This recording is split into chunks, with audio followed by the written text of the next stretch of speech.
Bien le bonjour YouTube, nous allons à nouveau reparler de All Elite Wrestling puisque, vous le saviez, c'était attendu. AEW Double or Nothing s'est tenu dans la nuit du dimanche 25 mai au lundi 26 mai 2025 depuis Phoenix en Arizona et, mon Dieu, quel show de zinzin. C'était compliqué pour moi de faire des choix étant donné que j'étais absent de tout le week-end, qu'il y avait plein de choses chouettes à voir. Je compte bien évidemment rattraper NXT Battleground qui me paraissait lui aussi sensationnel. Il y a la review de Saturday Night Event qui est sortie. Bon ça, quand tu retires les coupures publicitaires, ça n'a pris que 1h30 de visionnage et la vidéo elle n'a pas été trop longue à monter. Donc j'ai voulu quand même rattacher les wagons pour rester un petit peu dans le train et dans le rythme de WWE de leur narration. AEW en revanche, oui, il demande également beaucoup d'investissement, notamment en termes de temps, puisque cet événement, hors le pré-show, a duré 4h30. La compétition dans le catch, c'est une course à notre propre temps. C'est une folie. Ça s'appuie de plus en plus, et ça se révèle de plus en plus, parce que je ne peux pas vous dire de ne pas consacrer 4h30 à chérir et à adorer ce AEW Double or Nothing, tellement c'est un événement fantastique, c'est peut-être le pay-per-view de l'année aux États-Unis. Mais voilà, c'est 4h30, on fait tous des choix, et de ces choix, malheureusement, c'est souvent le tribalisme qui en ressort sur les réseaux sociaux. Par pitié, à quoi ça sert? Aimez ce que vous voulez aimer, aimez le catch. Moi, pour ma part, j'aime toujours autant les deux programmes, j'aime énormément de programmes en dehors même de ces deux compagnies, et vraiment un show qui a régalé. Allez, on est parti. Je vous dis tout. D'ailleurs, tiens, avant d'en parler, il y a une petite information plutôt intéressante. Je crois que le AEW+, le service de Thriller TV pour regarder Collision et Dynamite, est gratuit pendant 3 mois. Donc vous pouvez regarder Collision et Dynamite gratuitement pendant 3 mois. Sauf que ce n'est pas disponible en France. Malheureusement. Mais si vous contournez le problème de géorestriction, avec notre bon ami quitte son nom et il apparaît. Je crois en NordVPN. Je crois en NordVPN. En vous géolocalisant, je crois, en Angleterre ou en Espagne. Ça marche très très bien. Vous pouvez regarder Collision, Dynamite en direct. Et en plus de ça, vous n'avez aucune coupure publicité. Vous avez les matchs en intégralité. Et ça, c'est particulièrement stylax. Avec la VOD, tout ça. Ça n'inclut pas en revanche les pay-per-view, dont celui dont on va parler, à savoir Double or Nothing. Un petit mot du buy-in. Voilà, j'ai regardé juste les combats du buy-in. J'étais un peu intrigué par ces combats qui n'ont pas reçu un build-up particulier. C'est juste, voilà, ce qui ressort un petit peu des weekly et notamment des programmes un peu plus secondaires du côté de Collision. Il y a eu un premier match entre Megan Bayne et Penelope Ford qui ont perdu contre Anna Jay et Harley Cameron. Évidemment, c'est pas Megan Bayne qui a pris le pin, mais ça renforce un petit peu la petite alliance, la petite collection amusante entre Anna Jay et Harley Cameron. Petit match tranquille, voilà, qui a énervé Megan Bayne qui cherchera à se venger. On occupe Megan Bayne pour l'instant loin des courses au titre et loin notamment des grosses décisions qui vont se faire du côté de All In au Texas. Je pense que Megan Bayne, c'est un projet qui se travaille et qui reviendra très vite dans le haut de la carte.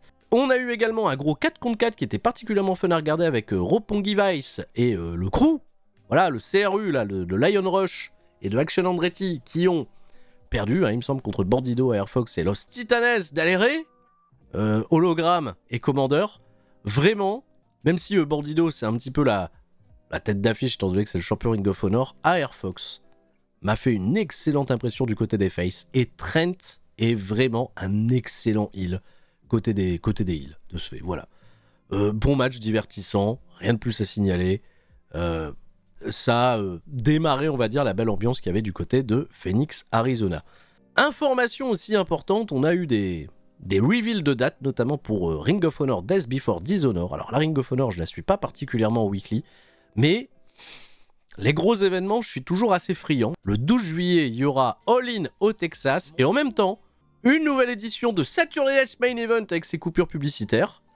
Et le lendemain de tout ça, il y aura le retour de WWE Evolution, le show 100% féminin, qui aura lieu du dimanche, donc un immense week-end catchesque encore une fois pour les 11, 12 et 13 juillet.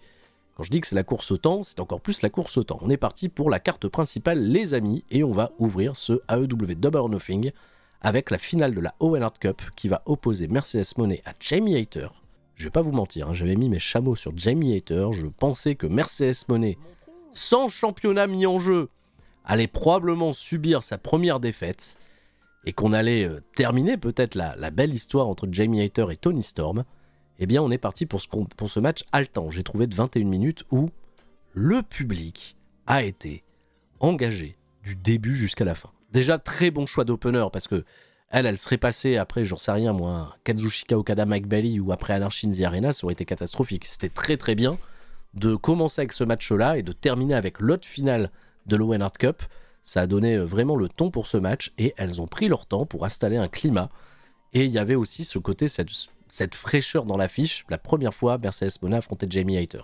Beaucoup de techniques au sol, beaucoup de prises de soumission, et Mercedes Moné, elle, excelle dans le domaine. Elle a des transitions toujours aussi fluides. Je sais qu'il y a beaucoup de gens qui sont agacés parce que Mercedes Moné wins LOL, mais en même temps, qu'est-ce qu'on peut reprocher véritablement à ce qu'elle fait dans le ring, étant donné qu'elle est forte, elle a du momentum, elle assure dans le ring, elle est toujours aussi rayonnante quels que soient ses adversaires, à part Britt Baker peut-être. Vraiment très très cool. Tous les comebacks de Jamie Hayter, le public est zinzin. Jamie Hayter, elle a recréé le feu légendaire. Son comeback l'année dernière a été un petit peu timide. Voilà, on a dû se réacclimater petit à petit. Elle a eu une petite absence pour les traditionnels problèmes de visa qu'il y a chez All Elite Wrestling, qui concerne également, on avait fait le point sur les catcheuses japonaises. Apparemment, il y a beaucoup de catcheuses japonaises qui ne reviennent pas pour l'instant chez All Elite Wrestling. C'est aussi à cause des problèmes de visa. AEW, les visas, c'est quelque chose. Ça tape fort dans le match. Il y a eu cette séquence justement où tu as eu un super kick, puis un coup de genou de Mercedes Moné. Les réactions du public sont hyper organiques, c'était vraiment très très cool. Il y a une tentative de je ne sais plus quoi de Mercedes Moné qui est contrée par une slipper de Jamie Hayter. Là encore, j'ai eu l'impression de voir le public s'envoler. Mercedes Moné qui amène le bank statement, et évidemment tout le monde pris cher pour que Jamie Hayter s'en sort. Elle touchera pas les cordes parce que Mercedes Moné maîtrise du ring impeccable. À chaque fois que Jamie Hayter arrive à contrer la prise et à la remettre sur les épaules, explosion du public à nouveau. Impeccable. Elle réussit à faire un Uranagi puis une Lariat pour une grosse nearfall contre 2-2. Ça a donné l'espoir, mais ça lui a peut-être coupé l'herbe sous le pied à ce moment-là. Derrière, il y a une séquence avec un contre. Tombstone Piledriver, impeccable. Elle est prête pour sa Lariat. Elle a embrassé le muscle et tout comme elle le fait. On sent que c'est la fin qui arrive. Et encore une fois, comme dans beaucoup de ces matchs Mercedes Moné, elle nous sort un contre technique incroyable qui se termine en cradle pin où, quand elle récupère la tête pour enrouler Jamie Hayter en small package, je ne sais pas si c'est accidentel ou pas, elle lui éclate la tête façon DDT au sol. Et elle termine ça en paquet 1, 2, 3. Victoire de Mercedes Moné. J'aurais pas misé là-dessus. Mais derrière, ça nous donne quand même comme affiche Toni Storm contre Mercedes Moné. Ah, pardon. Dans le cadre où Toni Storm conserve son titre plus tard contre Mina Shirakawa. Incroyable. Un bon 4, 4,5 des familles. Encore une fois, Mercedes Moné dans un grand rendez-vous. On lui laisse le temps, 20 minutes de match. Ça deliver. Je le mets vraiment, ce match-là, au même rang que les classiques contre Chris Statlander. C'était vraiment très très bien. Mercedes Moné, en plus de ça, derrière, qui fait un petit You guys pour faire un clin d'œil à sa copine Natalya Neidhart du côté de WWE, puisqu'elle vient de remporter le trophée Owen Hart, évidemment. Donc, c'est plutôt cool. Et ça promet du très très lourd. Hein. Là, on va claquer les genoux. Hein. On en reparlera vite off de cette affiche tout à l'heure. On en reparlera à l'issue du combat entre Toni Storm et Mina Shirakawa. Excellent match féminin. Dans la continuité de ce que propose le catch féminin en ce moment chez All Elite Wrestling, c'est souvent très très plaisant. Après ça, il faut passer après ça. Il y avait des affiches peut-être un petit peu plus légères, et dans un registre qui n'a rien à voir, de ce fait FTR, qui continue un petit peu de se personnifier en gros méchant pas gentil, un peu bully d'ailleurs, notamment avec le petit Daniel Garcia, et le commentateur qui sort de sa retraite de temps en temps désormais, Nigel McGuinness. On est parti pour ce match tag, qui n'avait pas le meilleur des build-up, mais croyez-moi, à chaque fois que je vois Nigel McGuinness dans un ring et s'éclater dans un ring, c'est très communicatif pour moi. Je passe toujours un bon moment. Le match vous laissera peut-être pas un souvenir impérissable. Il a duré longtemps, il a quand même duré 23 minutes, il y a plusieurs phases dans ce combat, dont notamment toute une petite phase que j'ai trouvée assez amusante, où Daniel Garcia, il se fait daronner par les membres de FTR et ça commence à l'agacer, c'est pour ça qu'il remuscle son jeu derrière et c'était assez intriguant à observer. Nigel McGuinness, quand il a les relais, il nous sort du Nigel McGuinness, il refait ses poiriers dans le coin, il fait ses techniques, il est vraiment avec son style très caractéristique pour ceux qui l'avaient suivi de l'époque de la Ring of Honor, il n'a pas perdu grand chose. À aucun moment Nigel McGuinness il est lent ou gênant. C'est... Mais pourquoi tu reviens pas à temps plein, frère? Deviens champion d'AEW, j'en sais rien. C'est quand même assez impressionnant ce qu'il est encore capable de faire, Nigel. Après un match au tag, ça s'y prête bien parce qu'il a peut-être plus de périodes de repos, tout ça, et en tout cas avec FTR ça combine vraiment bien. Je passe vraiment un bon moment.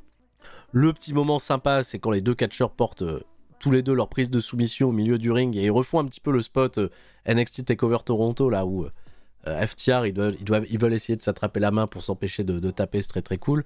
Il y a eu aussi tout un jeu assez intéressant avec Tony Schiavone, parce que ça part aussi, l'implication de Nigel McGuinness, des membres de FTR qui bullient le pauvre Tony Schiavone. Et Nigel McGuinness, malheureusement, va se prendre un big rig à l'extérieur du ring, un gros Shattered Machine. On va malheureusement pas le retrouver pour la fin de combat. Daniel Garcia, il va devoir essayer de se démerder en 2v1, mais malheureusement, il va se manger un gros pile driver de la part de Daxa Wood, et derrière, il va trépasser dans un sharpshooter. Assez curieux d'avoir fait pass out Daniel Garcia dans un sharpshooter, et de pas avoir terminé le match avec un gros finish. C'est les gros finishes habituels qu'ils font en équipe. C'est Daxa Wood qui tape Daniel Garcia, qui passe out, et victoire logique à mon sens, de FTR. On est en train de leur bâtir du momentum, on sait tous pourquoi, on sait tous qu'est-ce que ça va amener. D'ici, je ne sais pas quand le moment s'y préparera, je sais pas quand sera le moment le plus opportun. Je crois qu'il y a All Out au Canada, si je dis pas de bêtises, en septembre. FTR contre Christian Edge. S'il y a All Out au Canada, FTR contre Christian Edge. C'est pour ça qu'ils ont du momentum. Allez. Mark Briscoe contre Ricochet, on passe à la suite, c'est un stretcher match. Alors c'est une stipulation qui est WWE-esque. On va pas se mentir, c'est pas quelque chose qu'on voit communément du côté de All Elite Wrestling. Est-ce que la stipulation, elle était nécessaire pour ce combat? Il y a une vraie rivalité entre Mark Briscoe et Ricochet qui est un petit peu plus bas dans la carte. On a un peu vu du côté de Dynamite, du côté de Collision. Je suis très content qu'ils ont un combat 1v1 parce que c'est toujours un grand plaisir pour moi de voir Mark Briscoe avoir ce genre d'opportunité, qui a toujours une connexion aussi folle avec le public. Et Ricochet, quel petit con, quel trou du cul incroyable. Il avait fait une tenue un petit peu à la manière de Naruto l'Akatsuki. Voilà, j'ai la ref. J'ai jamais regardé Naruto, mais j'ai la rêve de l'Akatsuki, bien évidemment. Et plutôt même dans le buy-in, il avait un polo du bataillon d'exploration de l'attaque des Titans. Quel gros geek, quel gros nerd, on l'aime beaucoup Ricochet, mais il est chauve. D'ailleurs, il y a un mec dans le public qui a brandi une pancarte où il était écrit chauve, et il était chauve lui-même. Bon, les chauves se moquent des chauves entre eux, que voulez-vous. Évidemment, Mark Briscoe, lui, il régale, il nous amuse beaucoup. Ils font le spot où ils mettent du produit lave-glace, j'en sais rien, sur le crâne luisant de ce bon vieux Ricochet. On va l'essuyer, son crâne derrière. Ça amuse un peu la galerie. Il y a eu des très bons spots aussi un petit peu plus tôt dans le match avec des tentatives de shooting star press sur la civière, la descente du coude à la manière de Cactus Jack de la part de Mark Briscoe. Ça, c'est toujours bien. Il rend des hommages d'ailleurs à Sabu, notamment en positionnant une chaise. Bon, comme il a l'habitude de le faire, Mark Briscoe, mais c'était bien de faire la petite pause pour Sabu avant. Par contre, il va se faire intercepter sur sa tentative de dice par un lancer de chaise de Ricochet. C'était hyper impressionnant, ça paraissait très violent, et justement le match, qui était pour l'instant un peu amusant, va tomber directement dans la grosse violence bien déchaînée, notamment quand Ricochet va commencer à écraser le crâne de Mark Briscoe à répétition sur la civière. Ça a donné des images très très jolies. Ricochet, il va réussir à mettre Mark Briscoe, mais Mark Briscoe va empêcher que la porte se ferme grâce à une béquille. La réaction de Ricochet quand il voit qu'il peut pas fermer la porte est très très drôle. Retour dans le ring, il porte le J-Driver, il va sortir un Froggy-Bo de la 3ème corde vers l'extérieur du ring à travers une table. Encore une fois très impressionnant, surtout avec le Mark Briscoe là qui est couvert de sang. Il est en pleine folie furieuse. Ricochet, out of nowhere, sort sa fameuse paire de ciseaux pour aveugler le bon vieux Mark Briscoe. Il reprend un peu le momentum, il se fait chourer les ciseaux. Mark Briscoe il revient un petit peu, pas longtemps. Un doigt dans l'œil, je pense qu'il y a un coup bas qui est porté par Ricochet, c'est pas forcément bien produit, c'est un peu dommage. Il porte sa lariat et il fout Mark Briscoe dans l'ambulance pour remporter la victoire. Il y a eu aussi ce moment hyper drôle, j'ai oublié de le dire, où Mark Briscoe sort de l'ambulance avec un extincteur. Voilà, il fait vraiment le fou du bus, trop fort. Victoire de Ricochet, ça a duré 16 minutes, c'était très divertissant, c'était très digeste. Et quel plaisir. Voilà, j'ai rien rajouté de plus. Ricochet, il a jamais été aussi fort que maintenant. Il a jamais été aussi intéressant que maintenant. Et j'ai presque envie de dire la même chose pour Mark Briscoe. Pitié, à un moment donné, donnez quelque chose à Mark Briscoe. Vraiment, donnez-lui quelque chose, donnez-lui à manger un titre. Ce serait totalement mérité. C'est un bonheur pour la télévision, Mark Briscoe, à chaque fois. Le Hurt Syndicate contre les Fils du Texas. Il n'y a pas eu un gros build-up et l'intérêt, malheureusement, il n'est pas trop sur les Fils du Texas qui challenge les champions AEW. L'intérêt, il était plus autour de MJF. Pour sa première sortie avec le Hurt Syndicate, il blesse des gens évidemment, l'entrée est toujours aussi folle. MJF allait se positionner pour ce combat dans le rôle de manager, étant donné que MVP allait être à la table des commentateurs. Alors on a recruté quoi? On a recruté MJF pour en faire un manager. Qu'est-ce qui se passe? Est-ce que c'est vraiment ça le projet? Bon. Il fait les boulettes, il distrait l'arbitre au mauvais moment, ce qui permet à Dustin Rhodes de porter son coup bas sur Shelton Benjamin le pauvre. À un moment donné, MJF, il veut gruger, il veut proposer sa bague à Shelton Benjamin pour attaquer Dustin Rhodes. Mais Aubrey Edwards, l'arbitre, avait totalement conscience et Bobby Lashley, il arrive, il lui dit « tu fais quoi ?» Donc c'est bien, on met toujours un peu de dissension entre Bobby Lashley et MJF. À l'extérieur du ring, on va retenter la même chose. L'arbitre est distrait par MVP, il me semble, là-bas. Et MJF veut aller attaquer Dustin Rhodes avec sa bague. Bobby Lashley l'en empêche et lui dit « j'ai une meilleure idée ». Il vient mettre une grosse spire dans la barricade sur Dustin Rhodes et MJF et Bobby Lashley finalement sont bien copains. Bon, c'est un storytelling assez étonnant j'ai trouvé parce que ça fait vraiment passer leurs deux adversaires totalement au second plan encore une fois. Et ce qui était très très drôle c'est que Sammy Guevara s'apprêtait à diver sur les deux mecs et Shelton Benjamin est venu lui couper la priorité à droite. Rien à foutre. Et juste Shelton Benjamin il gagne le match avec un super kick. 1, 2, 3. Victoire du Hurt Syndicate, on passe à la suite. Pas grand chose à dire. C'était un match pour souffler après les bonnes émotions qu'on a eues sur le Ricochet Mark Briscoe. Match pour souffler, match un peu oubliable, match weekly. Enfin, belle utilité sur cette carte. Parce que si on avait enchaîné Ricochet Mark Briscoe et direct se bouffer l'incroyable match dont on va parler maintenant, Kazuchika Okada contre Speedball Bailey pour le championnat continental, ça aurait été un peu lourd. Ça aurait été une succession quand même de deux trucs très très lourds. Les frères Speedball Mike Bailey qui fait une tenue hommage à son jeu vidéo préféré qui nous stream sur Twitch tout le temps, à savoir Balatro. Mais j'ai envie de dire oui, mais j'ai envie de dire mais bien sûr, mais cet homme est incroyable. Bon, c'est un peu notre ami désormais, on l'a eu en interview sur cette chaîne, il est francophone, il est hyper cool avec la communauté des francophones à chaque fois qu'il est sur Twitch. C'est un peu la famille, c'est un peu la maison. Pour la première fois de sa vie, il affronte Kazuchika Okada, et ça va pas être, tu vois, Okada il a affronté en pay-per-view chez All Elite Brody King, Buddy Matthews, et il n'y a pas eu le même climat en fait. Okada, on sent qu'il est quand même un petit peu avec le frein à main depuis quelques temps. Il n'y a que le match contre Will Ospreay où on a vu du grand Kazuchika Okada dans la finale du Continental Classic. Et j'ai l'impression qu'on se reperdait un petit peu. Et on prépare quand même une grosse affiche contre Kenny Omega pour All In.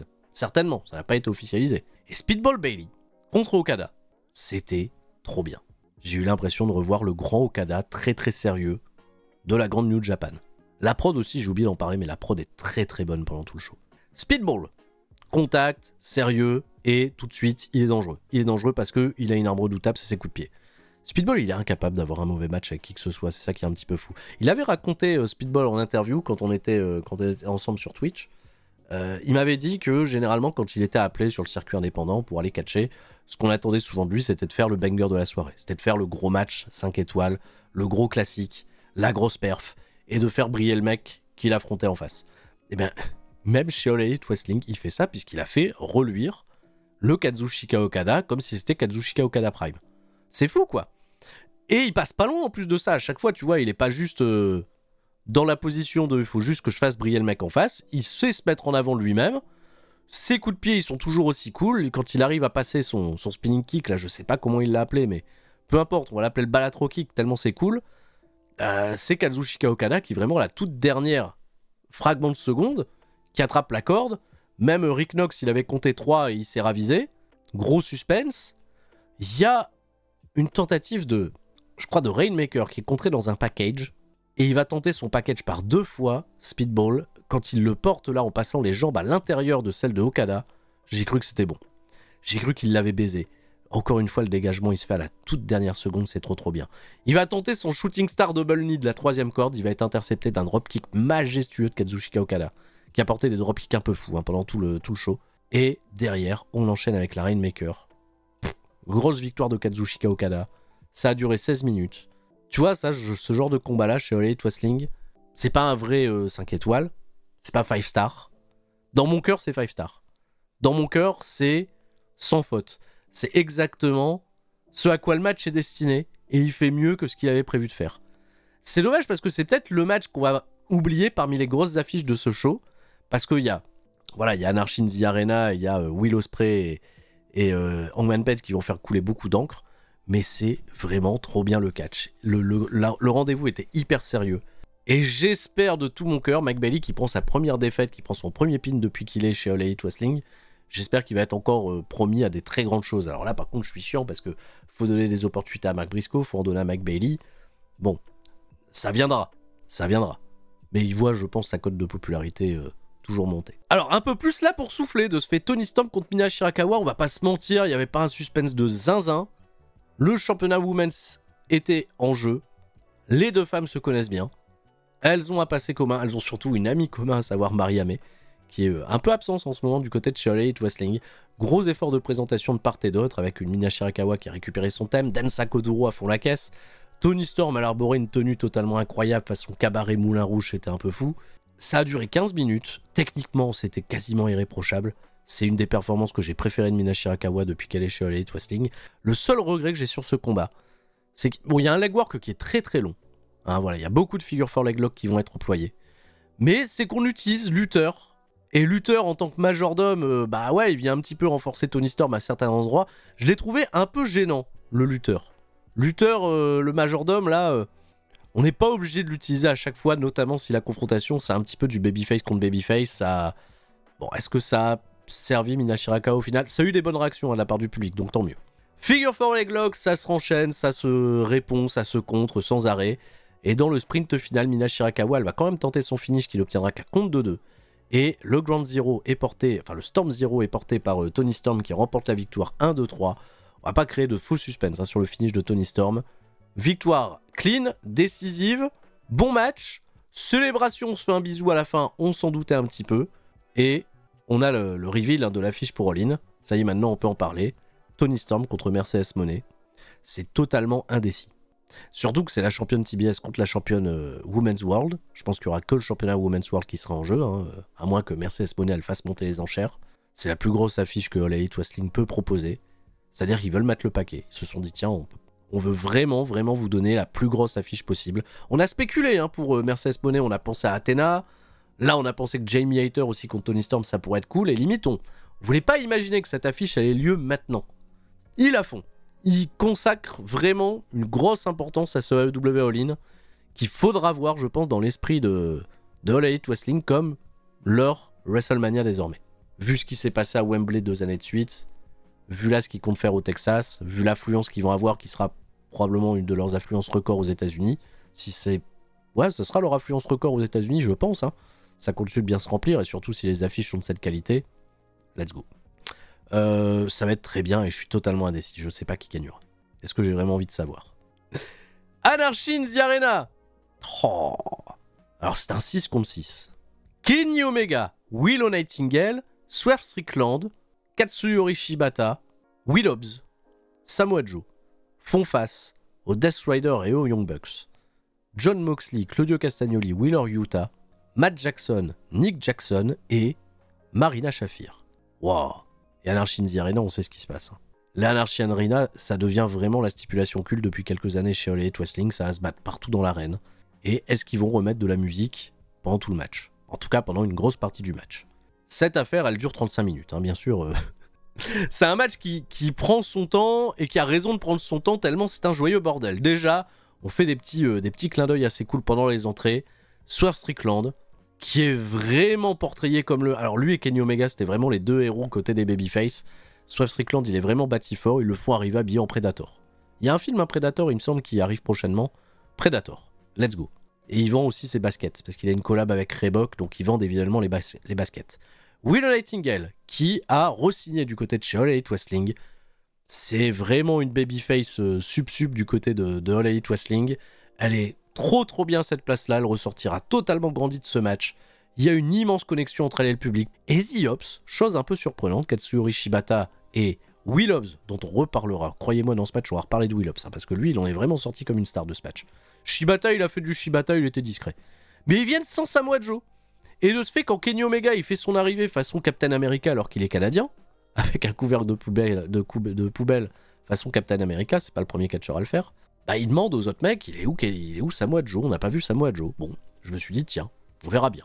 L'équipe en face, les Death Riders, ils arrivent par l'arène et ils encerclent un peu l'arène. Il faut leur arriver à 4 coins du ring différents. Ok. Par contre, mort de rire sur l'entrée des Young Bucks. Il y a un discours qui est fait.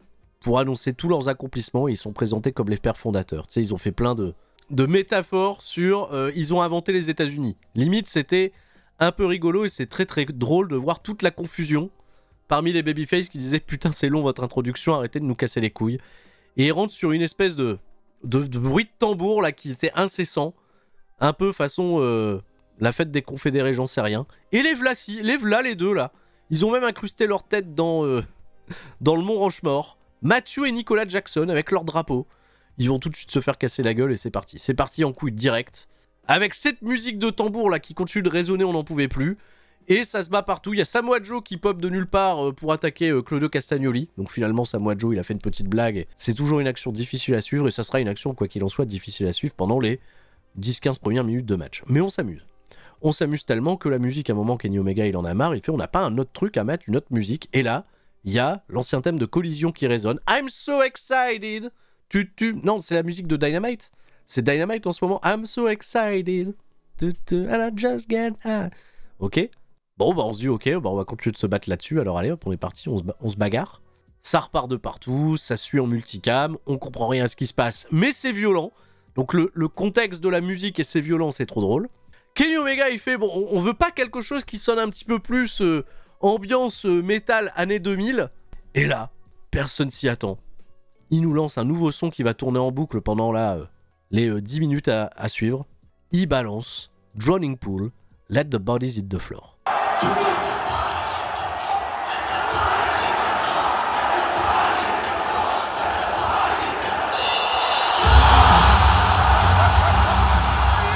Avec tout le public qui chante Let the Bodies Hit the Floor. Incroyable. Ça n'avait aucun sens. On s'en foutait. C'était trop bien.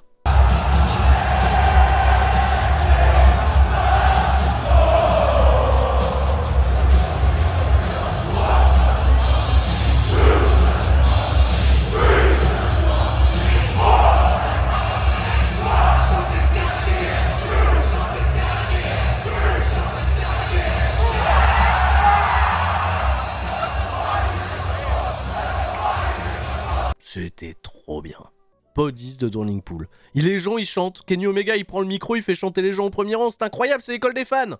Moment super. On balance Wheeler Yuta depuis le haut de la balustrade et Kenny Omega, il part en moonsault sur tout le monde. Allez, let's go. C'est toujours sur l'aide de Bodies Hit the Floor. Will Hobbs, qui était dans le sale drap, ramené dans le ring, il pisse le sang parce que John Moxley s'est amusé toute la soirée avec un scalpel. Ce bâtard. Bim, spire à travers une table. Trop bien. Will Hobbs, on en reparle tout à l'heure encore. Ça se bagarre même à l'extérieur de l'arène. Grosse bagarre entre Willow Nightingale et Marina Shafir. Elle lui éclate une bouteille en verre sur le visage. Trop impressionnant. Elle se pète la main d'ailleurs avec la bouteille en verre. On se renverse dans des poubelles. Incroyable. Shibata, Wheeler Yuta, eux aussi se bagarrent à l'extérieur. Shibata, il se recouvre le pied, le tibia d'un barbelé. Il shoot dans Wheeler Yuta. Trop bien. Il y a une séquence, les frères. Alors là, c'est une des séquences les plus folles du show. Toute la partie là qui s'est passée sur le stage d'entrée, à un moment. Notamment, il y a Kenny Omega, Will Hobbs et les Bucks, et Strickland qui va arriver plus tard. Il y a des séquences de zinzin sur ce stage d'entrée. Les Bucks, est-ce que c'est pas les meilleurs catcheurs de stage d'entrée?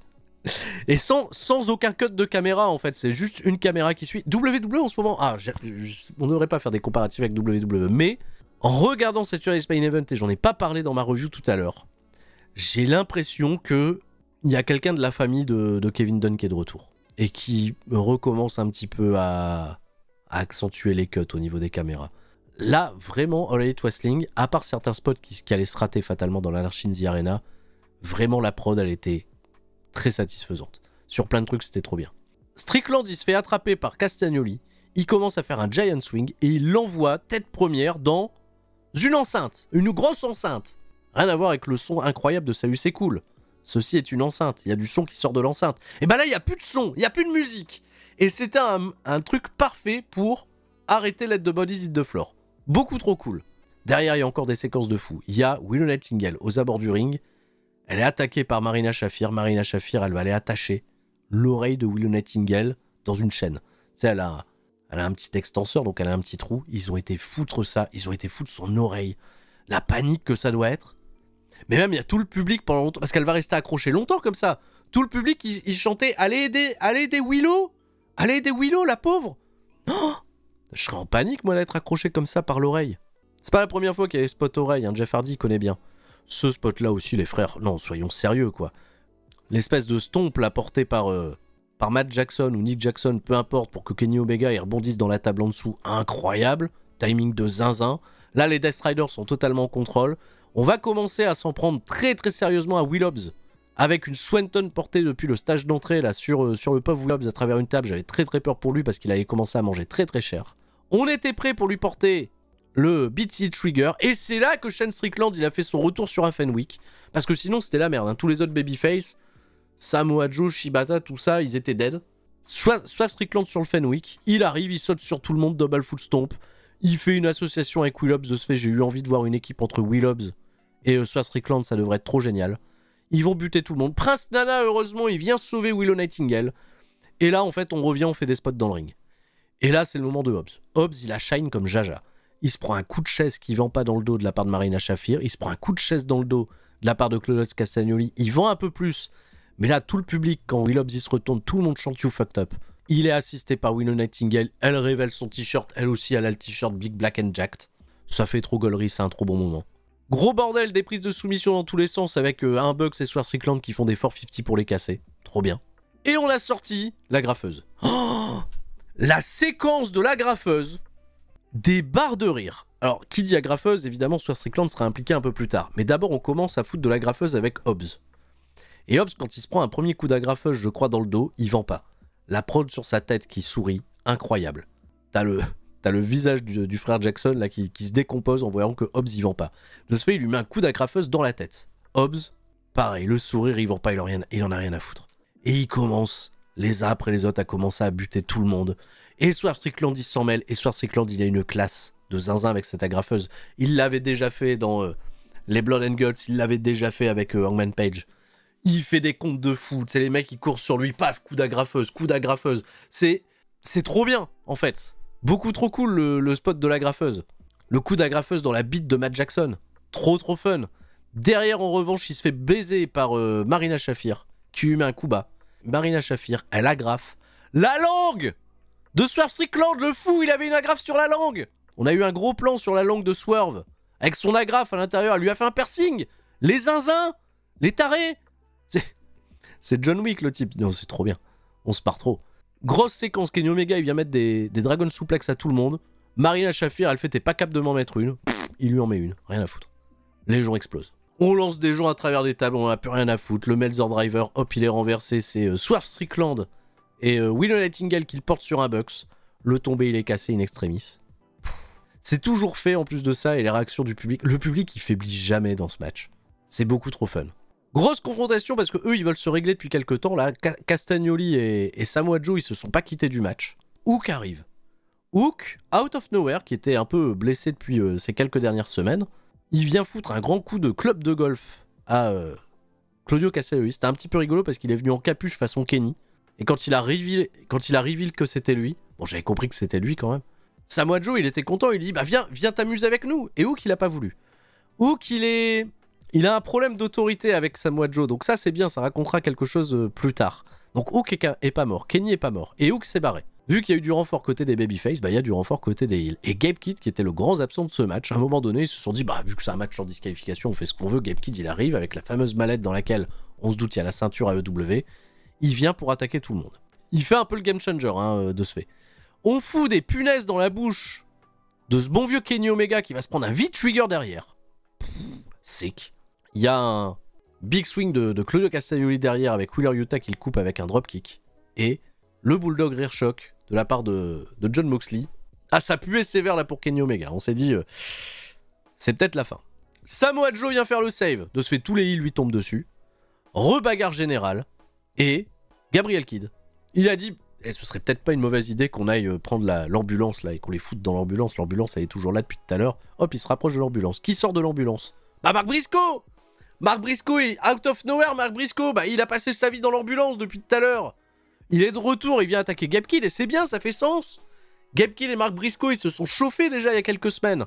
Donc Mark Briscoe en héros, les gens ont super popé. Trop content pour Mark Briscoe, qui est toujours pisse le sang, le pauvre, c'est toujours aussi drôle.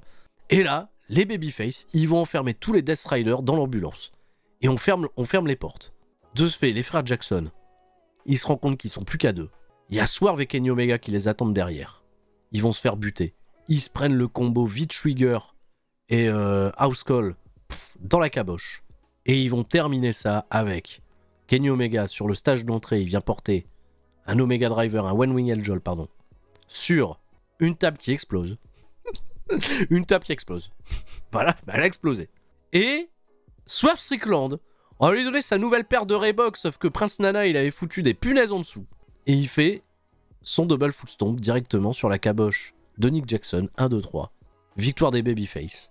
Le gros plan sur sa langue, là, avec son gros piercing dessus, là, avec la grosse agrafe qui s'est pris tout à l'heure. Ah! Et les Babyface s'élèvent. Ça a duré 35 minutes. J'adore Anarchy in the Arena. C'est vraiment trop bien, ce match. Mais bon Dieu, j'aimerais pas passer après. Waouh! Chaque année, c'est trop bien, Anarchy in the Arena. Non mais, l'explosion était trop gratuite. On s'en fout! Mais, en fait, ce que j'aime avec Anarchy in the Arena, c'est qu'il y a ce délire très similaire à ce que j'adore dans, chaque année chez Michinoku Pro, les fameux Space War, les Great Space War de Michinoku Pro, où c'est des 5 contre 5, ça part en couille dans tout le Korakuen Hall, avec beaucoup de comédie derrière. Et tous les catcheurs qui sont un peu cosplayés, c'est un peu délirant, vraiment délirant. Et en fait, tu allies ce côté délire avec les musiques, etc. et le gros côté très très sérieux et surtout leur grosse athléticité. Et ça crée chaque année un rendez-vous unique que je veux pas louper chaque année. Enfin, tu vois, pour régler des gros 5v5. WWE, pendant des années, il y a eu les Survivor Series, maintenant ils enchaînent sur les Wargames. Le fait que chez All Elite Wrestling, ils ont toujours Blood and Guts. Et vraiment, Blood and Guts, comme c'est un format weekly et que c'est entrecoupé de pubs, on sent quand même, tu vois, que c'est worké différemment en fonction de si c'est la pub ou si c'est pas la pub. Il y a toujours des moments fun dans les Blood and Guns, mais pour moi, c'est jamais aussi fun que putain d'Anarchy in the Arena. Anarchy in the Arena, c'est beaucoup, beaucoup trop fun pour régler des gros 5v5. Limite, ça devrait être le main event, quoi. Bon, ça a été le main event à d'autres occasions, mais là, pensez aux copains qui doivent passer derrière, quoi. Ça va, je me suis dit, si c'est juste Hangman Page et Ospreay qui doivent passer, eux, quoi qu'il en soit, ils sauront réappliquer les gens. Mais il restait encore un match. Un match qui a été annoncé en dernière minute pour AEW Double or Nothing, c'était lors de Collision qu'on a officialisé ce combat. C'est Paragon, donc la nouvelle Undisputed Era façon All Elite Wrestling, voilà, une Disputed Kingdom, mais maintenant ils sont plus que 3. Paragon, donc c'est Adam Cole, Roderick Strong et Kyle O'Reilly, contre la Don Callis Family, emmené par Kyle Fletcher, Takeshita et Josh Alexander, les frères. Ils n'ont jamais eu une grosse implication du public pendant ce match. Et il vivra dans aucune mémoire, malheureusement. C'était trop bien. Les mecs, malgré leur position délicate, ils ont deliver pendant 13 minutes. Ils ont rien relâché. Les échanges entre Takeshita et Kyle O'Reilly sont beaucoup trop cool.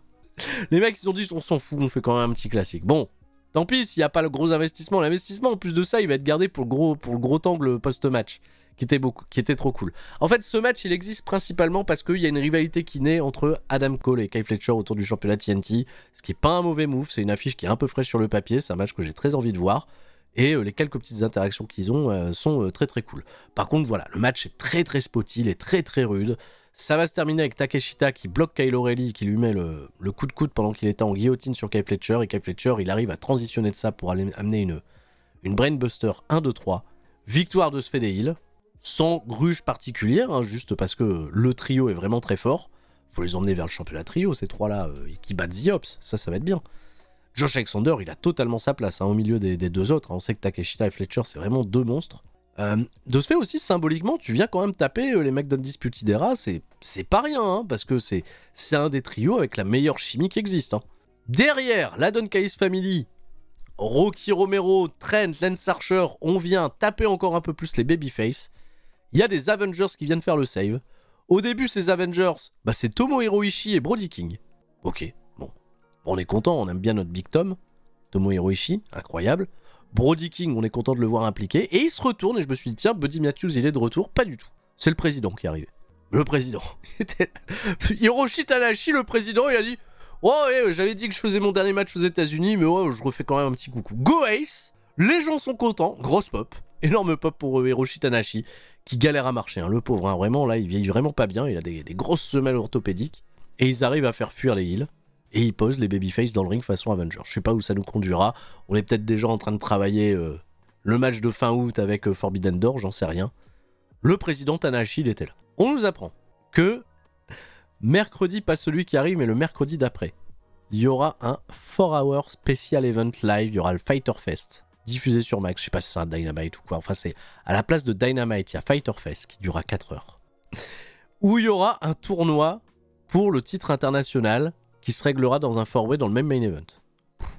Gros weekly de 4 heures à venir, on en fera probablement un petit débrief. Pour 4 heures avec des pubs bien évidemment, mais ils font un gros 4 hours special event. À Denver bien évidemment pour Fighter Fest. Et le tournoi, donc Omega qualifié par défaut dans la finale puisqu'il défendra son titre. On aura Claudio Castagnoli contre Commander, très très cool affiche. Mascara Dorada contre Hechicero. Petite affiche du CMLL bien sympatoche. Josh Alexander contre Brody King. Ça raconte un truc au vu de leurs derniers échanges de la dernière fois. Je sais pas du tout qui se qualifiera. Quoi qu'il en soit, ça fera des chouettes adversaires pour Kenny Omega. Est-ce qu'il conservera le championnat international? Je ne sais pas, mais si on doit le faire confronter à Kazuchika Okada à la fin du show pour annoncer le match à All-In, let's go. Et enfin le main event. Est-ce que vous êtes resté fort jusqu'à présent? Parce que le main event, mon dieu, on va dire les termes. Là, je suis à chaud. C'est jamais bon, tu vois, de réagir à chaud en réalité parce que tu sais pas comment le match va vivre dans le temps. Je suis sorti de ce match, même s'il y a déjà plein de combats cette année où j'ai envie de dire c'est le match de l'année. Bah là en fait je les ai tous rangés. Je les ai pris là comme ça les matchs, je les ai rangés, j'ai fait bon bah finalement j'ai un nouveau jouet préféré, c'est Will Ospreay contre Hangman Adam Page. Bon déjà l'affiche elle est 100% inédite. C'est la première fois que les deux hommes s'affrontent, ils s'affrontent dans le cadre d'un tournoi, la Owen Cup, qui va donner au vainqueur l'opportunité d'aller affronter Jon Moxley pour le championnat AEW World dans le plus gros pay-per-view de l'année. Donc c'est ton billet pour WrestleMania. Faut pas gagner un Royal Rumble pour aller à WrestleMania, fallait gagner un tournoi où il y avait 8 participants particulièrement costauds sur le papier. Et le tournoi a été très agréable. Je rappelle, il y a juste eu Will Ospreay contre Konosuke Takeshita, qui est un des meilleurs matchs en weekly qu'on ait vu cette année. Hangman Page, il a un gros parcours de rédemption. J'ai lu sur internet que des gens pensaient qu'il n'y avait pas d'histoire dans le match. C'est encore AEW, ils font des affiches, il n'y a pas d'histoire. Ok, asseyez-vous, écoutez. Le pro package de Adam Page. Le père de famille en pleine rédemption. Si vous n'avez pas d'histoire, ça c'est une histoire. Ça c'est fantastique. Il remet des clips, il est songeur, il pense à tout le mal qu'il a fait, il pense qu'il n'arrive plus à avoir le sourire, qu'il échappe au titre depuis 2 années, et que c'est le moment de se prouver à lui-même et à sa famille qu'il peut redevenir le héros d'antan. Incroyable. Le promo package, il est fou. Tu pleures, direct. Le poulet. On va laisser Hangman Page faire son arrivée. Et déjà, l'entrée, elle est magnifique, le code couleur avec le rose et tout, et la manière dont ça a été présenté, ça a été filmé. Superbe entrée. Gros banger, Hangman Page, le héros d'AEW, quoi qu'il en soit. Pour Will Ospreay, ils ont soigné également. J'ai trouvé cette petite introduction où ils ont isolé certaines de ces phrases qu'il a prononcées à Hangman Page pour dire à quel point il avait besoin aussi de gagner ce match. Si j'arrive à te battre et que t'amènes le meilleur de toi-même, c'est-à-dire le Hangman Page qui a battu Moxley, moi qui ai jamais battu Moxley, si je te bats toi, je sais que je pourrais battre Moxley et je sais que je pourrais libérer All Elite Wrestling de son emprise. Parce qu'il y a vraiment, tu vois, cette quête du titre, et notamment un titre qui est caché des yeux du monde entier depuis plus de 6 mois. On en a marre, donc on a besoin d'un héros. Alors qui sera le héros d'All Elite Wrestling? Est-ce que ça c'est une histoire? Bien sûr que c'est une histoire. Qui sera le héros d'All Elite Wrestling? Est-ce que ça sera Will Ospreay, le nouvel espoir, ou est-ce que ce sera le héros déchu d'antan, à savoir Hangman Page? Réponse dans... Combien de temps ça a duré ce match? Réponse dans 36 minutes 59. 37 minutes. Le climat il est incroyable. La prod elle est super. Il y a un truc que j'ai beaucoup aimé au début du match. Will Ospreay, il prend du temps pour un petit peu prendre la jauge du public. À savoir, est-ce qu'ils sont plus derrière lui ou derrière Hangman? Et on est sur du 50-50, mais j'ai presque envie de dire un petit 60-40 en faveur de Will Ospreay dans le combat. Notamment pour les réactions du public. Hangman Page... il est pas trop allé chercher les réactions du public. Hangman Page, il est très concentré. Ospreay, on le sait, c'est un peu plus un sale gosse. C'est un peu plus un poseur, Will Ospreay. Ça aura aussi son incidence dans le combat un peu plus tard. Il y a des grosses phases d'intimidation entre les deux. Personne veut baisser le regard et Hangman Page, il a un regard un peu perçant. Il sait qu'il peut faire flancher son adversaire juste en le regardant dans les yeux. La moustache peut-être elle aide un petit peu, j'en sais rien. Ospreay, sur cet échange de regards qu'il y a assez tôt dans le match, on le sent un peu tremblant. On sent qu'il est pas totalement à l'aise avec le jeu d'Hangman Page. Et ça aussi, c'est particulièrement cool. Ça racontera des choses pour la suite. Ils ont des échanges, ils vont au sol, ils reviennent, ils remontent. C'est vraiment du à toi à moi 50-50 juste pour se jauger au début. Puis Ospreay va prendre un léger avantage en durcissant un petit peu le rythme. Il accélère, il fait des standing corkscrew. On sent qu'il va débuter une 8, mais malheureusement, alors qu'il est juste en train, tu vois, de positionner Hangman Page probablement pour aller lui mettre un Atemi ou autre, Hangman Page, au moment où tu t'y attends pas, il lui sort une grosse elbow savamment dans le visage. Ospreay, il en revient pas, et là, en fait, il n'y a pas de rythme qui s'installe dans le match. Tout de suite, il est cassé par le comeback de quelqu'un. Et ça va être quelque chose d'assez répétitif dans le combat. Personne ne va avoir une série de plus de 4-5 offenses. Ça va même des fois se réduire à 2-3. Il y aura toujours un truc qui sera anticipé pour redonner l'avantage. Et ça va se build comme ça sans qu'il y ait jamais, tu vois, un catcheur qui domine. Tu vois, dans la plupart des matchs de catch aujourd'hui, dans le catch moderne, il y a un équilibre qui se crée. On va dire, tu vois, c'est comme une histoire qui se raconte. Il y a un élément perturbateur qui fait qu'après on part dans les péripéties et c'est à savoir le babyface qui galère pour se relever face au heel. Et là, en fait, jamais. Il y a eu ce 50-50 où les mecs se sont suivis. Il y en a un qui a un peu dépassé l'autre, etc. Il y a eu des éléments qui paraissaient plus forts pour que l'autre prenne l'avantage. Mais à chaque fois, on faisait un petit demi-tour. Et ça a toujours été bien fait. Et en plus de ça, ça raconte en plus de ça des trucs à chaque fois différents. Parce que Hangman Page, il commence à bully un petit peu Will Ospreay. Will Ospreay qui commence un petit peu à perdre son cool. Voilà. Et c'est en plus quelque chose qui est beaucoup rappelé par les commentateurs. Il va falloir garder son sang-froid. Hangman Page, il est pas bon pour garder son sang-froid. Il a souvent des phases où il s'énerve. Ospreay aussi, hein. Ospreay, il peut être sanguin par moment. Donc Ospreay, hop, ça le fait réaccélérer un petit peu. Hangman Page, il revient, il porte un sharpshooter. Donc ça, c'est un petit peu plus tard dans le combat. Il y a encore plein de séquences, hein, mais malheureusement, je pourrais pas faire un play-by-play global sur tout ce qui se passe. Le sharpshooter, excellent rappel. On rappelle quand même qu'on se bat pour la Owen Hart Cup. Faire un sharpshooter dans le combat, c'était un petit peu la moindre des choses. Ospreay attrape les cordes, bien sûr. Et il n'y a pas de, tu vois, un leg work. Il n'y a pas un arm work. On n'a pas travaillé sur une partie du corps en particulier pour affaiblir son adversaire. Ça a été une bataille de coq. Vraiment. Pareil. Échange de strikes. Ospreay tente des atémies, tout ça. Hangman Page, il commence à nocelle. Et il vient intimider encore une fois Ospreay dans le coin. J'avais dit en début de match, il l'avait déjà fait une première fois, on avait senti Ospreay tremblant. Ospreay, là, il la ramène encore un petit peu moins. Il tente d'accélérer le rythme. Quand il part dans les cordes, il se fait contrer par des grosses Enzu Lariat de la part de Hangman Page. Ça, c'était trop cool. Hangman Page qui prend un peu la confiance 2 secondes. Il se fait contrer dans un Spanish Fly. Des séquences de folie. On part dans le coin des cordes. Shikinendo, impeccable par Ospreay. Ça revient, grosse Lariat d'Hangman Page. On commence à amener petit à petit des near fall. Pas tout de suite parce que, bah, vas-y. Hein. Déjà, dès le début du match, ils l'avaient teasé chacun de leur côté. L'Iron Blade d'un côté, la Buckshot Lariat de l'autre, et là, Hangman Page, il est prêt. Bam! Il se prend un super kick au moment où il amorce sa Buckshot Lariat. Timing, encore une fois, incroyable. Dans la foulée, Ospreay va peut-être réussir 2 moves d'affilée cette fois-ci. Shooting Star Press sur le pauvre Hangman Page qui pend. Ça faisait bien 1 an et demi, 2 ans qu'il n'avait pas sorti ce move-là. J'étais très content de le revoir, c'était un truc très caractéristique de lui chez New Japan. Hangman Page, il revient, il réussit à contrer Will Ospreay, il fait un salto arrière, il se retourne, il fait... Tombstone Pile Driver, la séquence encore une fois est totalement folle. Il se fait contrer dans une tentative de Styles Clash renversé par Hangman Page. La manière dont ils ont amené le Styles Clash contrat en Angel Wings de Christopher Daniels, c'est un contre classique que Daniels sortait à l'époque sur AJ Styles du côté de TNA. Incroyable. Bim! Il veut enchaîner le best moonsault ever, mais il se rate un peu. Et c'est un des rares moments où il a tenté de flex un petit peu Hangman Page dans le match.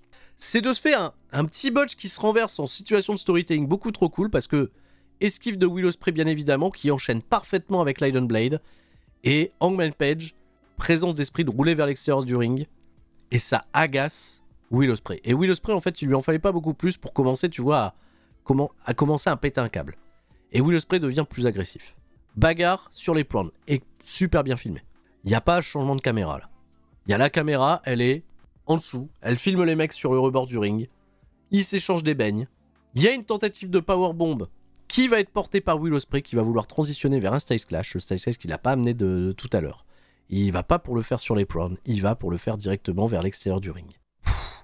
Il y a vraiment tout le public là qui a retenu son souffle avant que la manœuvre s'exécute. J'ai presque envie de dire heureusement et malheureusement pour Hangman Page, la prise va pas être bien portée. Enfin, elle part bien, mais ils vont pas s'aplatir à deux. Ospreay va plus lui s'amortir sur les genoux. Un peu vendre le genou derrière. Mais quand on revoit les images, on ralentit avec un autre angle de caméra, on se rend compte que Hangman Page, il s'est bien croûté la tête sur le sol. Évidemment, ils mettent le gros suspense. L'arbitre, il va compter 1, 2, 3, jusque 9. Hangman Page remonte à la toute dernière seconde. On n'a pas le temps de dire ouf, et ça c'est très synonyme de tous les matchs de Will Ospreay. Quand le mec remonte juste avant le compte fatidique de 10, Ospreay, il a déjà un coup d'avance. Il part dans les cordes, il amène le Hoss Cutter. Un de Near Follu. Tout de suite, il va s'armer dans le coin, après pour l'Hidden Blade. Le plan de caméra, il est ginzin. Jamais il y a un cut. Entre le moment où dégagement compte 2-2, on est toujours sur le même plan caméra qui fait un focus directement sur le visage de Will Ospreay. Je me suis dit, c'est pas possible. Tanahashi, il est venu avec son équipe de production. J'ai l'impression de regarder New Japan. Hidden Blade, pleine bouille, 1-2, dégagement. Tous les expressions faciales, Ospreay il se contente pas juste de subir le dégagement en fait. Tu le vois sur sa gueule, il est dégoûté, on vit l'action comme Jaja. Et là Ospreay il pète un câble, là Ospreay ça devient Kota Ibushi face à Kazuchika Okada. Il commence à manquer de respect à Hangman Page, il lui fout des nions au visage, il lui fout des grands coups de pomme, des coups de pied, l'arbitre il tente de s'interposer, il lui fait des remontrances, il lui fait perds pas ton sang-froid avec moi, quand je dis lâcher la prise, il faut lâcher la prise. Tente de se faire respecter Britt Strasburg, mais c'est pas le moment. Et pendant un court instant, c'est là encore où je dis c'est impressionnant à quel point Hangman Page il a les gens avec lui, parce que là vous vous en doutez, hein. Là le public qui était à 60-40 au début du match en faveur d'Ospreay, c'est tombé à 90-10 en faveur d'Hangman Page. Parce que quand il perd son cool, Will Ospreay, les gens organiquement ils commencent à le huer. Hangman Page, juste il se redresse, 2 secondes, le focus sur son œil, tu vois, toujours, le regard Shawn Michaels en plus le con. Un œil à droite, un œil à gauche. Mais après c'est ses yeux bleus, qu'est-ce que tu veux, ils sont... Il a un super regard quand même, Hangman Page. Et il commence à se redresser petit à petit, à attraper les cordes. On y croit. On commence à se dire, oh, il va le buckshotter dans le dos, là, on n'est pas prêt. Will Ospreay un coup d'avance. Il vient mettre une grosse botte au visage d'Hangman Page pour casser nos espoirs. Parce que ça y est, quoi, à ce moment-là, oui, on a envie de croire que Hangman Page, il va la win. Il se fait terrasser sur la table des commentateurs. Ils vont amener un spot sur la table des commentateurs, on tente un. On sait pas s'il veut faire un Tiger Driver ou un Stormbreaker, quoi qu'il en soit, il pourra rien faire du tout, puisque sur la prise d'appui, malheureusement, la table, elle cède. Et Hangman Page, il tente de terminer le move en Dead Eye, mais quoi qu'il en soit, c'est un botch et c'est dangereux. Donc, on retient son souffle. Micro-botch, c'est pas de leur faute, c'est la table. Hangman Page, de ce fait, prend un petit peu son temps, il en remet un. Il en remet un sur la table déjà pété. Il met son Dead Eye. J'avais dit, je fais un Dead Eye, je le bute. La différence entre Hangman Page et Will Ospreay, c'est que Will Ospreay tout à l'heure, il a cherché à gagner le match par décompte à l'extérieur. Et ben là, Hangman Page, il remet lui-même, après avoir soufflé 2 secondes, Will Ospreay dans le ring. Il veut le battre au milieu du ring. Il est prêt. Il veut mettre sa buckshot lariat. Ça fait quand même 2 fois là qu'on se la loupe. Il veut y aller. Will Ospreay, sans doute. Il se met à l'autre bout du ring. Les mecs, c'est parti. Ospreay, il galère, tu vois, remonter sur les cordes. Il y a un gros acting des deux. Encore une fois, là, on joue avec seulement 2 plans de caméra, c'est fantastique.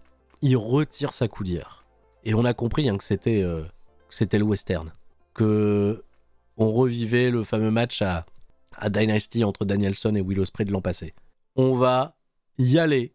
Chacun de son côté. Hidden Blade contre Buckshot Lariat. Le premier qui touche tue l'autre. L'année dernière, ça avait été fatal hein, pour Bryan Danielson. La tension, le plan de caméra, tout le monde qui retient son souffle, les commentateurs, ils sont pixels là-dessus. Le duel de cow-boy. On est parti. Il y a le fuck quand même de Will Ospreay. C'est la guerre. Quand les mecs ils partent et que la buckshot elle touche la première. Le selling d'Ospreay est fantastique. Ça tente le pin immédiatement pour derrière Nearfall contre 2-2. Waouh! Il veut retenter sa buckshot lariat mais Will Ospreay il le suit de près. Hangman il arrive à le repousser. Tente la buckshot lariat. Ospreay l'intercepte avec l'Hidden Blade. Waouh! Ce qu'il a loupé la première fois, Ospreay cette fois-ci il le réussit. Il tente pas le tomber derrière, il fait Stormbreaker! Le Stormbreaker il est pixel, il est fantastique. 1-2, dégagement! Tu sais, c'est le combo qui a quand même fait gagner tout dans sa carrière à Will Ospreay, c'est fou quoi. Après, il y en a pas beaucoup non plus qui se sont sortis de la buckshot. Il est prêt, l'Hidden Blade fatidique. Le plan de caméra, encore une fois, il est incroyable. Hangman Page, il sait pas où il est en train de se redresser. T'as tout le public qui retient son souffle. L'acting d'Ospreay est super. Ils ont fait Omega Okada de Dominion. Du premier Dominion entre les deux. Ospreay, il part. Hangman Page, il s'effondre. De ce fait, il prend pas l'Hidden Blade. Ça passe au-dessus. Mais ça passe pas au-dessus, genre... tu vois, on sait que ça doit être esquivé et j'ai fait mon mouvement, je l'ai exagéré en passant bien au-dessus de la tête. Les mecs, ils sont poil de cul. Comment ils voient Hangman Page que Ospreay il arrive dans son dos? Comment on peut être aussi précis sur le timing? Comment c'est possible, humainement parlant? Comment vous faites? Comment ils font? Comment vous faites pour être les meilleurs catcheurs de la planète? Qu'est-ce qui se passe? Où on est? Où on va? Évidemment, double down. Évidemment, c'est la déception. Évidemment, l'espoir renaît pour les fans d'Hangman. Évidemment, pour Will Ospreay, c'est déchirant. Alors Ospreay, en fait, il tente le tout pour tout. Il l'avait déjà fait face à Kazuchika Okada et j'avais trouvé ça fou dans une finale de Climax.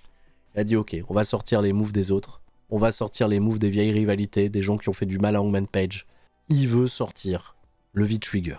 Quand il fait la pause avec ce plan de caméra, encore une fois, qui bouge pas, et que tout le monde comprend qu'il veut tenter le V-Trigger, ça part dans les cordes, ça sort le V-Trigger dans les cordes, il veut tenter derrière le One Wing Angel. Hangman Page contre! Et Hangman Page, il fait quoi? Il va utiliser le Big Pressure de Sean Strickland qui avait battu Will Ospreay à Forbidden Door l'an passé. Il utilise le move de celui contre qui il a eu la grosse rivalité qui lui a gâché 2 années de sa vie pour tenter de battre Ospreay. Et il est porté, en plus, le Big Pressure à la perfection. Ospreay, 1, 2, main dans le pied dans la corde. In extremis. À partir de là, on fait quoi, là? Vous êtes en train... Le match, là, il vient de rendre hommage à All Elite Wrestling. Ils font les hommages eux-mêmes. Ils font leur hommage. Voilà. D'abord, hommage à Danielson. Maintenant, hommage à Omega. Hommage à Swerve. Hommage à All Elite Wrestling. Hangman Page, il est perdu. Qu'est-ce que je fais? Il reste plus qu'une Buckshot Lariat. Est-ce que je la tente? Eh ben, vas-y, mon coco. On va la tenter, la Buckshot Lariat. Ospreay, c'est le moment où il sort son esquive là, de Lariat. Où il fait un salto sur lui-même. Il veut enchaîner derrière avec le Stormbreaker. Hop, Hangman Page, il retombe sur les pieds, je sais pas comment. Il contre la Lariat avec un coup de pied dans le bras. Il retourne, il fait une discus de ce fait Lariat. Bim! Ospreay, un tour sur lui-même. Il se positionne. On est prêt, Buckshot Lariat. Cette fois-ci, elle passe. Et derrière, 1, 2, 3. Super sprint final. Toutes les émotions y sont passées. Plein de références. Plein de moments où on remercie le spectateur d'avoir été attentif au produit. Voilà, en fait, tu vois, je vais terminer là-dessus. Ça a duré 4h30, le machin, c'est long. Suivre All Elite Wrestling dans le détail, c'est long. Mais pour tous les gens qui ont été là, pour tous les gens qui ont été fidèles du début jusqu'à la fin pour All Elite Wrestling, qui ont suivi les trucs, c'est leur manière de vous dire merci. Et quel plaisir de terminer un pay-per-view avec un gros combat, tu vois, babyface contre babyface, ultra compétitif, 36 minutes, ce genre de prouesse athlétique, sans le moindre rêve bump. Parce qu'en plus, attention, je vise pas que WWE, je vise aussi All Elite Wrestling. Parce que putain, les main events avec Moxley, avec les rêve bumps et les interventions et les shenanigans et tout l'overbooking, là j'en ai marre. À un moment, on n'en peut plus. Terminer là-dessus et juste régler les choses avec le catch, mon Dieu Seigneur, quel plaisir. On a, tu vois, ce long plan où les deux mecs restent au sol. Et en fait, il y a juste la musique d'Hangman qui démarre et les gens qui commencent à chanter, etc. Mais là, tu vois, c'est le moment où tout l'adrénaline, je pense, dans la tête des deux hommes, elle est en train de retomber. Ils viennent de le faire, tu vois. Ils viennent de sortir vraiment ce classique. Hangman Page, très sobre dans la célébration, ému, limite en larmes. Il a son trophée à aller soulever un petit peu plus loin. Il ira affronter de ce fait John Moxley dans le main event. On a le reveal de l'affiche à All In, au Texas. À Cowboy au Texas, on aurait dû le voir depuis le début. John Moxley contre Hangman Page, j'ai très hâte, hein, ça va être super. Il repart, la tête basse. Tu vois, comme dans les films d'action Cool Guy, Don't Look at Explosion, tu vois, avec l'explosion derrière et tout, le mec marche. Mais Hangman Page, il s'est fait une promesse, de devenir un homme meilleur, de devenir un homme bon. Parce que Ospreay, petit plan sur lui dans le ring, bah c'est le désespoir. Lui, il a tout donné, tu vois, pour cette finale. Il voulait se prouver, tu vois. Il a essayé de même le dire en amont, sur les réseaux sociaux, dans toutes les interviews, qu'il était le meilleur du monde. Et là, en fait, tu viens de réaliser que t'es pas le meilleur du monde. Que t'as un putain de cow-boy, là, qui t'a tenu la dragée haute et qui t'a remis à ta place. Peut-être de numéro 2. Pour Ospreay, ça va faire mal. C'est pas grave, on peut se relever de ce genre de défaite. Hangman Page, il a été dans cette position. Hangman Page, il s'est souvenu qu'il est un homme bon. Juste avec la lumière. Quand il est de dos et qu'il se retourne pour regarder vers Will Ospreay. Et qu'il fait ce demi-tour. Avec, encore une fois, hein, vraiment que Dieu bénisse le mec qui a inventé le focus sur les caméras. Hein. Focus Ospreay, focus Hangman. Le mec qui rentre dans le ring, qui vient relever Will Ospreay. Will Ospreay, il le regarde juste, tu vois, avec... La mood Will Ospreay, elle veut tout dire, tu vois, à ce moment-là. La main tendue, poignée de main acceptée. On va pas faire un câlin. On va pas en montrer plus. Tu vois, c'est la poignée de main, bien joué. Fair play. Et un échange de regards qui veut tout dire, quoi. Ospreay, il l'a dans le regard, il lui dit « T'as été le meilleur ce soir, cowboy. Va jusqu'au bout. C'est ton moment. Et moi, je me reconstruirai. Ça sera dur à avaler et il va falloir trouver un moyen. » Hangman qui repart, qui célèbre avec la ceinture. End scene. Voilà. Le catch, c'est ça. Le catch, c'est bien. Des fois, c'est bien le catch. Hein. Et merci à Raph pour le 29e mois. Bien sûr que ma prédiction, déjà sur All-In, c'est qu'Hangman va battre Moxley. Bien sûr qu'il mérite d'aller chercher son 2e titre. Évidemment. Le héros. Même si tu vois, le suspense n'est peut-être pas le plus fort et qu'on croit tous en Hangman, bah, faut à un moment donné au public, faut lui donner sa délivrance, quoi. On n'a pas construit Moxley aussi pénible en haut de la carte pour nous priver du moment de la libération, tu vois. Si on fait ces sacrifices-là, c'est pour connaître des libérations. On en a connu une très très chouette au show Spring Breakthrough, là où le championnat trio a changé de main avec des Samoa Joe, tout ça qui célèbre. Vraiment, ça a fait du bien comme jaja. Je suis très curieux de savoir ce que Ospreay fera au prochain événement. Et ça, en vrai, là, Hangman va vers Mox, mais que va faire Will Ospreay? Qui va affronter Will Ospreay? Quel programme intéressant on peut faire avec Will Ospreay pour cette carte de All-In? Okada, il va partir avec Omega. Est-ce que Kota Ibushi va être de retour? J'en sais rien. Il semble préparer un retour Kota Ibushi, mais bon, est-ce qu'il revient au meilleur de sa forme? Ospreay, j'en sais rien. Ospreay MJF, Ospreay AJ Styles, si AJ Styles est en fin de contrat chez WWE, mais j'y crois pas. Quoi qu'il en soit, on sait que si Ospreay est impliqué dans quoi que ce soit, ça va être bien. Bien. J'en sais rien. Mais en tout cas, bravo Double or Nothing.